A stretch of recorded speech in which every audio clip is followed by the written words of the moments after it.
Rio de Janeiro, 1956.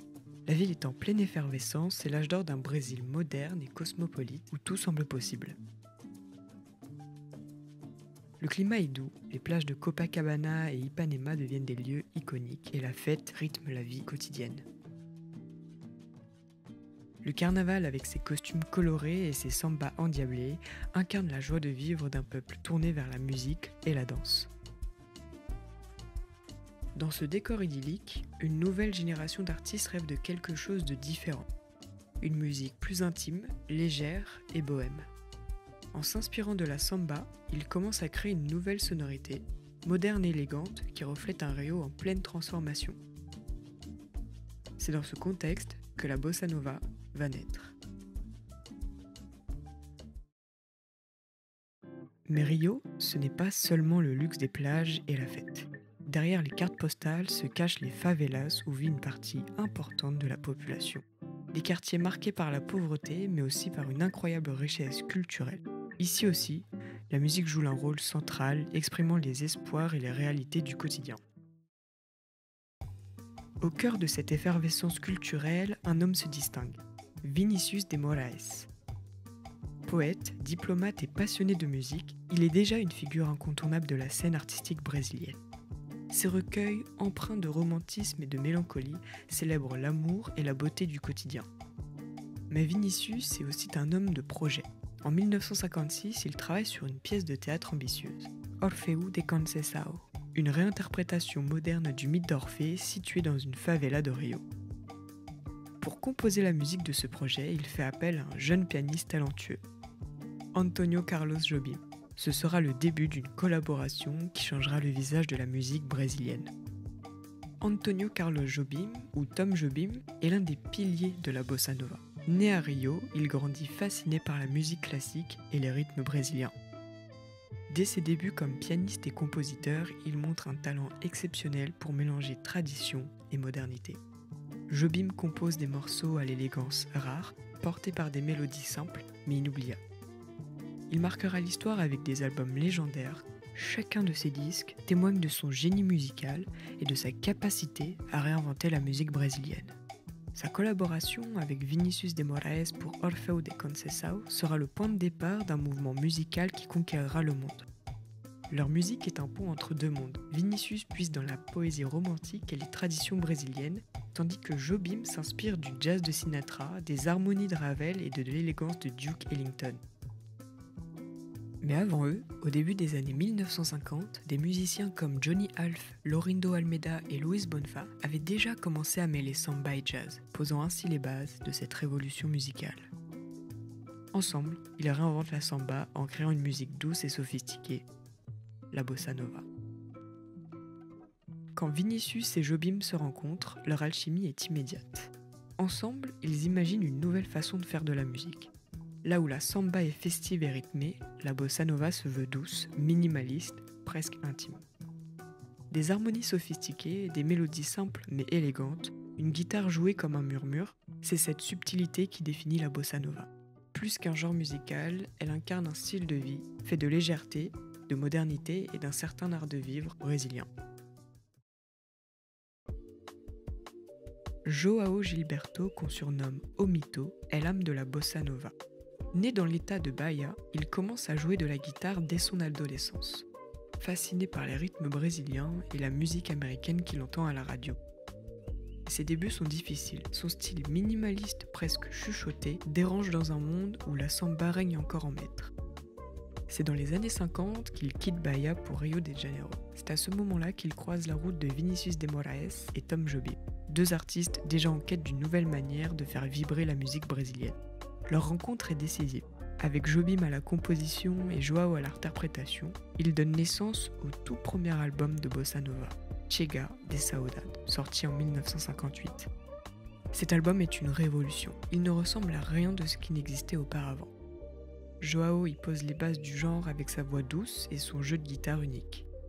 João Gilberto, avec sa vision unique, devient le pilier d'un mouvement qui marquera le monde entier.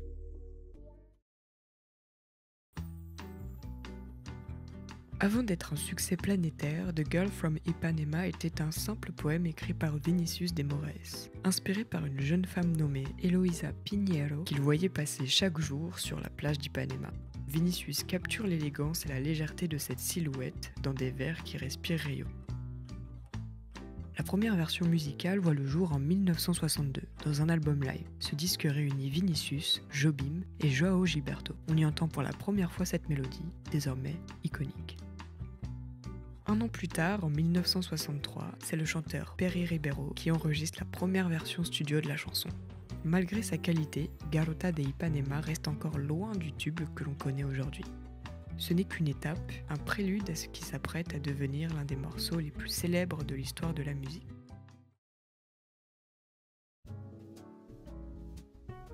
New York, début des années 60, la ville est un creuset culturel où le jazz règne en maître.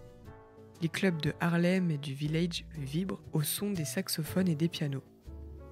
C'est dans ce contexte effervescent que débarquent Jobim, João Gilberto et leur cercle d'artistes brésiliens. Invités à collaborer avec le saxophoniste Stan Getz, ils se retrouvent dans les studios de Phil Ramone au cœur de Manhattan. Norman Gimbel, parolier américain, adapte les paroles de Garota de Ipanema en anglais. Mais pour compléter cette collaboration, il manque une voix féminine. C'est alors qu'Astrud Gilberto, l'épouse de João, est invitée à poser sa voix. Bien qu'elle n'ait jamais enregistré auparavant, son timbre doux et nonchalant capture parfaitement l'essence de la bossa nova. C'est à l'issue de cette session studio que The Girl from Ipanema voit le jour. Lorsque le titre sort, c'est un succès immédiat. Il devient un symbole de la bossa nova et l'un des morceaux les plus marquants du XXe siècle. Avec lui, la bossa nova dépasse les frontières du Brésil, emportant un peu de l'élégance et de la douceur des plages de Rio. Nara Leão, surnommée la muse de la bossa nova, est l'une des figures les plus emblématiques de ce mouvement. Née à Vitória en 1942, elle grandit à Rio de Janeiro où elle se retrouve au cœur de l'effervescence artistique des années 50. Son appartement de Copacabana devient un véritable laboratoire pour la bossa nova où Vinicius, Jobim et João Gilberto se réunissent pour expérimenter et créer. Mais Nara est bien plus qu'une muse.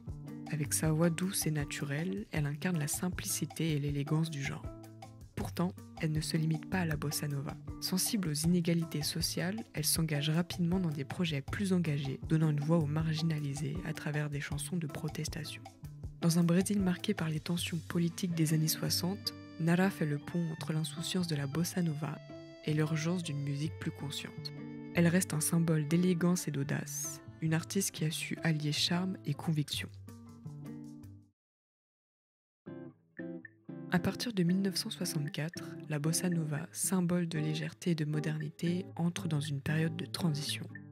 Le coup d'État militaire plonge le Brésil dans une dictature marquant le début d'une ère sombre. Dans ce climat de répression et de censure, les artistes ne peuvent plus ignorer la réalité qui les entoure. Les albums de bossa nova continuent de sortir, mais leur tonalité change. Les chansons deviennent plus introspectives, plus mélancoliques, parfois empreintes d'engagement politique. Pour beaucoup, il n'est plus possible de chanter uniquement des plages et des amours légères. La musique devient un espace de résistance où l'élégance de la bossa nova s'entrelace avec des préoccupations sociales et politiques d'un pays en pleine crise. L'héritage de la bossa nova est immense. En moins de 10 ans, ce mouvement a transformé la musique brésilienne. Avec sa douceur, ses harmonies raffinées et son style minimaliste, elle a influencé des générations d'artistes bien au-delà des frontières du Brésil. Mais les années 70 marquent une transition.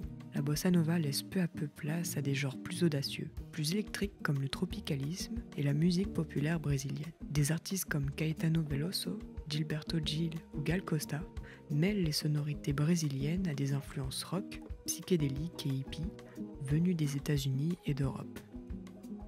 Cette nouvelle vague est le reflet d'une époque de bouleversement culturel et politique où la musique devient un espace d'expérimentation et de contestation. Pourtant, même dans ces nouveaux styles, on retrouve l'empreinte de la bossa nova, cette capacité à marier tradition et modernité, douceur et audace pour créer un son intemporel.